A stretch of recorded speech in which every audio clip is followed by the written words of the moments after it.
তোমার সময় শেষ, বিশ্বাসঘাতিনী। না, দয়া করো প্লিজ। এখন তলিয়ে যাও তলে। বাঁচাও। কেউ তোমাকে বাঁচাতে আসবে না।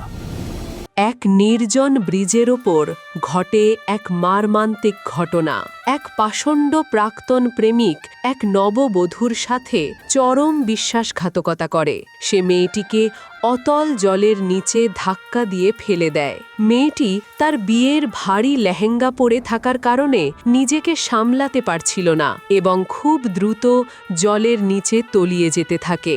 নিষ্ঠুর লোকটি এখানেই থেমে থাকেনি। সে মেয়েটির গয়নার বাক্সটিও ঠিক সেই জায়গায় ছুঁড়ে মারে যাতে মেয়েটি আরও দ্রুত ডুবে যায়। ঠিক সেই সময় কাছেই নিজের নৌকায় থাকা মনিকা নামের এক সাহসী নারী পুরো ঘটনাটি প্রত্যক্ষ করেন। নিজের জীবনের পরোয়া না করে তিনি তৎক্ষণাৎ গভীর জলে ঝাঁপ দেন।